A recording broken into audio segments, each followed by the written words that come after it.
दोस्तों स्वागत है आप सभी का अपने इस यूट्यूब चैनल मोबाइल पर स्कूल में। दोस्तों आज मैं आप सबके लिए कर रहा हूँ क्लास 10th का पार्ट 1। जी हाँ दोस्तों, ग्रामर का part 1 lesson 1 parts of sentence. यहाँ पर देख लीजिए लेसन 1 ही है पार्ट ऑफ सेंटेंस। तो इसी को मैं आपको बेहतरीन तरीके से आप समझाने वाला हूँ। जो भी इसमें लिखा है उसको आपको पूरा अच्छे से समझा दूंगा, आपको एकदम दिमाग में समझ में आ जाएगा। बिना आपको वक्त लगाए फ्रेंड्स वीडियो को चलिए शुरू करते हैं। तो देखिए फ्रेंड्स, सबसे पहली चीज़ में क्या है, अंग्रेजी भाषा की वर्णमाला में कुल 26 अक्षर होते हैं जिन्हें दो भागों में विभाजित किया। आपको पता है कौन से 26 अक्षर होते हैं? ABCDEFGHIJKL ऐसे ही करके जेड तक है, इसी में 26 अक्षर होते हैं। चलिए इतना हो गया। उसके बाद देखिए जिन्हें दो भागों में विभाजित किया गया है, लेटर्स को दो भागों में विभाजित किया गया है। देखिए क्या किया गया है, कौन से दो भागों में? देखिए सबसे पहला तो है वॉवेल, वॉवेल जिसको तो हम स्वर बोलते हैं हिंदी में, और दूसरा यहाँ पर consonant, vowel and consonant. Letter को दो पार्ट्स में डिवाइड किया गया है। वॉवेल्स में आते हैं आपके 5 वॉवेल्स हैं, AEIOU, और कॉन्सोनेंट में आते हैं BCDFGH। मतलब AEIOU को छोड़कर जितने भी यहाँ पर लेटर्स बचते हैं 26 में से 5 निकाल दिए, 21 आते हैं कॉन्सोनेंट। अब उसके बाद फ्रेंड्स देखिए पार्ट ऑफ जो सेंटेंस है, सबसे पहले आप जान लीजिए सेंटेंस किसको बोलते हैं। सेंटेंस बोलते हैं अ group of word which make a complete sense is called sentence. मतलब शब्दों को वह समूह, ऐसा समूह जिसमें पूर्ण चीज, मतलब a group of word that make a complete sense, पूर्ण भाव प्रकट करे, उसे ही हम वाक्य कहते हैं। सेंटेंस की हिंदी वाक्य होती है। अभी आपको सारी चीज़ें नीचे मिलेंगी, तो आप बस देखते रहिए, आपको एकदम बेहतरीन तरीके से समझा दूंगा, आपको फिर ज़्यादा दिक्कत नहीं होगी, आप अच्छे से समझ जाएंगे। देखिए यहाँ पर है, इस प्रकार वॉबल्स की संख्या 5 तथा कॉन्सोनेंट की संख्या 21। यहाँ पर देखिए लिखा है वॉबल की संख्या 5 होती है तथा कॉन्सोनेंट की 21। और देखिए उसके बाद है वर्ड, वर्ड को हम बोलते हैं शब्द। जी हाँ दोस्तों, अब आइए इसको भी आपको समझाते हैं। इसमें आपको बहुत सारे डिफिनीशन, बहुत सारी चीज़ें, आपको एग्जांपल्स और भी चीज़ें, आपको जो नॉलेज है सारी चीज़ें आपको अच्छे से मिल रहे हैं। तो देखिए वर्ड से किसको बोलते हैं? वर्ड मतलब शब्द। अब शब्द कहते किसको? देखिए लेटर्स का वह सार्थक समूह जो स्पष्ट अर्थ देता है शब्द कहलाता है। मतलब अक्षरों का ऐसा समूह, अक्षरों का, अक्षर ये सारे हैं तो इनका ऐसा समूह जो स्पष्ट अर्थ देता है उसे हम वर्ड कहते हैं। जैसे देखिए कैट, यहाँ पर हमने यहाँ पर सी लिया, ए और यहाँ पर टी, कैट इससे ही बना। देखिए CAT कैट, मतलब ये देखिए एक स्पष्ट अर्थ दे रहा है। कैट मतलब बिल्ली।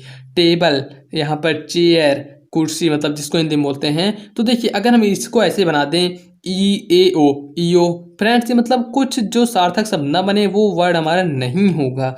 मतलब a group of letter which make a complete sense is called word. यहाँ पर लेटर्स का वह सार्थक समूह जो स्पष्ट अर्थ देता है वर्ड कहलाता है, शब्द कहलाता है।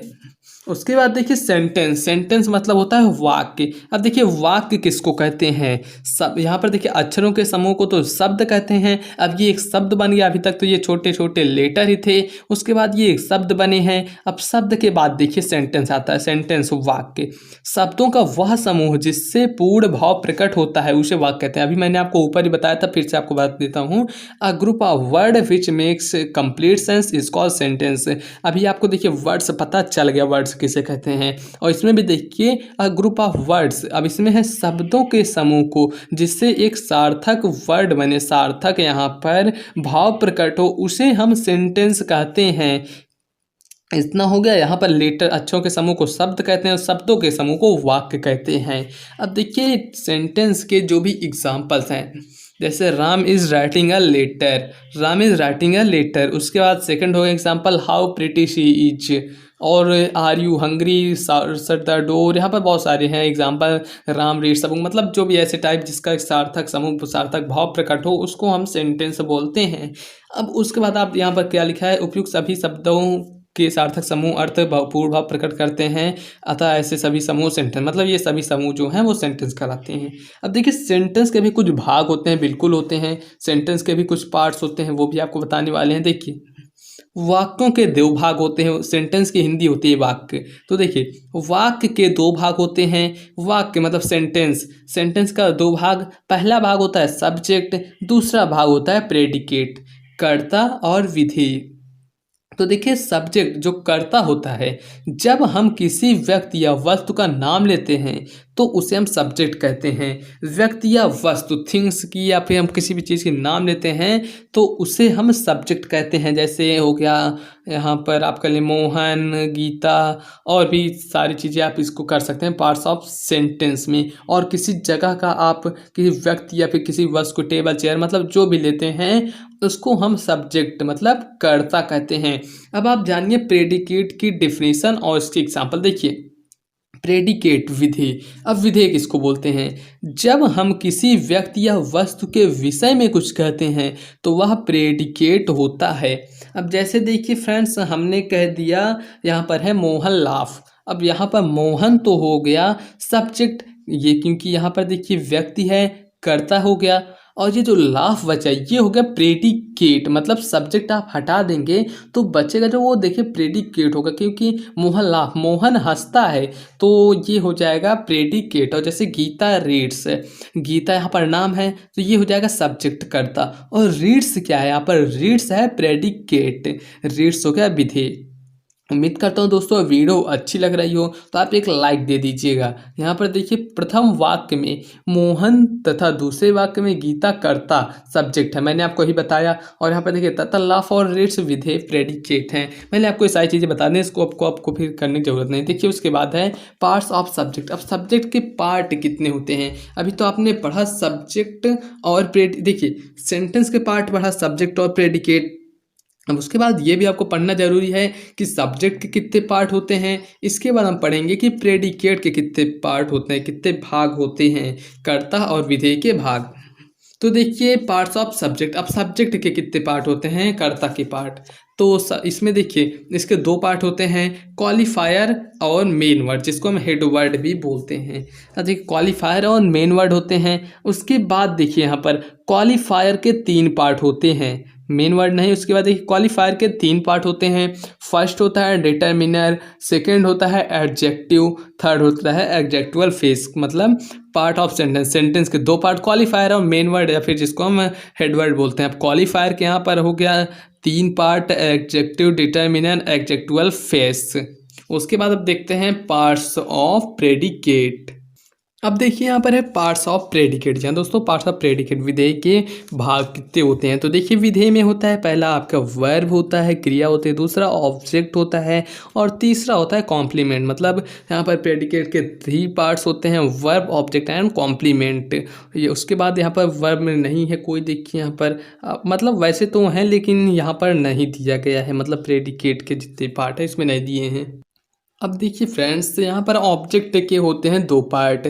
ऑब्जेक्ट के 2 part, indirect object and direct object, मतलब इनडायरेक्ट ऑब्जेक्ट और डायरेक्ट ऑब्जेक्ट। अब उसके बाद हम फ्रेंड्स पढ़ लेते हैं यहाँ पर सब्जेक्ट। जरा सब्जेक्ट, क्योंकि यहाँ पर लिखा गया सब्जेक्ट्स पार्ट्स को समझने के लिए निम्नलिखित टेबल्स को ध्यानपूर्वक पढ़ें। आइए आपको इसको भी समझाते हैं। देखिए यहाँ पर है सब टेबल 1 सब्जेक्ट है, एक तरफ प्रेडिकेट लिखा है, तो इससे आप दोनों आपका क्लियर हो जाएगा कि सब्जेक्ट और प्रेडिकेट कहते किसको हैं। देखिए यहाँ पर है जैसे सब्जेक्ट में है राम प्लेस, अगर ये पूरा एक सेंटेंस होता तो राम प्लेस होता। मैंने आपको बताया जो नाम होगा उसको आप सब्जेक्ट में लिखेंगे, जो बचेगा उसको आप प्रेडिकेट को दे देंगे। तो देखिए ये हो गया राम हो गया सब्जेक्ट और ये प्रेडिकेट हो गया प्लेस। उसके बाद फिर सब्जेक्ट है मीना, मीना हो गया यहाँ पर सब्जेक्ट, वीव्स हो गया प्लेस प्रेडिकेट। उसके बाद जैसे है, देखिए अभी तक आपने नाम ही पढ़ा था, उसके बाद जैसे ये सब चीज़ें आ जाती हैं इसमें। देखिए जैसे सब्जेक्ट और प्रेडिकेट में, तो यहाँ पर देखिए जैसे है ही प्लेड, तो ही प्लेड हो गया, यहाँ पर ही हो जाएगा आपका सब्जेक्ट और उसके बाद जो बच्चा प्लेड मतलब खेलता है उसको, ये हो जाएगा आपका प्रेडिकेट। और देखिए फ्रेंड्स हम आपको बताते हैं सी वाला, सी है स्मोकिंग इज इंजूरियस, यानी तो यहाँ पर स्मोकिंग इंजूरियस, तो इस पे जो स्मोकिंग है ये हो जाएगा सब्जेक्ट। अब लेकिन यहाँ पर देखिए स्मोकिंग जो हो गया तो सब्जेक्ट यहाँ पर, लेकिन देखिए स्मोकिंग आप हो गई है जेरंड, सब्जेक्ट में जेरंड होगा। और देखिए लास्ट में ING, तो हम इससे पहचान ली ये हो जाएगा जेरंड। और देखिए ऐसे नीचे to work is useful, to work हो गया सब्जेक्ट और प्रेडिकेट होगा इज यूजफुल। तो यहाँ पर देखिए टू वॉक, यहाँ पर भी आप देख सकते हैं टू वॉक ये सब्जेक्ट का है लेकिन इन्फिनिटिव। अब देखिए हमने ये सब चीज़ें कैसे पहचानी, तो देखिए जेरंड को पहचानने के लिए लास्ट में होगा ING और इन्फिनिटिव को पहचानने के लिए टू होगा पहले। और देखिए यहाँ पर नाउन, नाउन तो ये आपने देखा ही किसी भी नाम को। और अगर प्रोनाउन जानना है तो ही, सी, इट, दे, ये सब होगा। देखिए नाउन, प्रोनाउन, यहाँ पर हो गया ये आईएनजी तो इसको जिरंड बोलेंगे। और यहाँ पर देखिए टू है, जैसे शुरू में टू आ जाए तो इसको हम बोलेंगे इन्फिनिटिव। फ्रेंड्स ये थे आपके पार्ट्स ऑफ प्रेडिकेट। अगर आपको कोई क्वेश्चन हो तो आप मुझे इंस्टाग्राम पर भी फॉलो करके वहाँ भी पहुँच सकते हैं, आपको लिंक डिस्क्रिप्शन में मिल जाएगी। फ्रेंड्स अगर आपको वीडियो अच्छी लगी हो तो आप लाइक कर दिएगा। चैनल को आपने अभी तक सब्सक्राइब नहीं किया तो चैनल को जरूर से सब्सक्राइब करके बेल के आइकन को प्रेस कर दिएगा, क्योंकि आपको पता है चैनल पर ऐसी डेली आपको नए नए वीडियोस मिलती रहती हैं।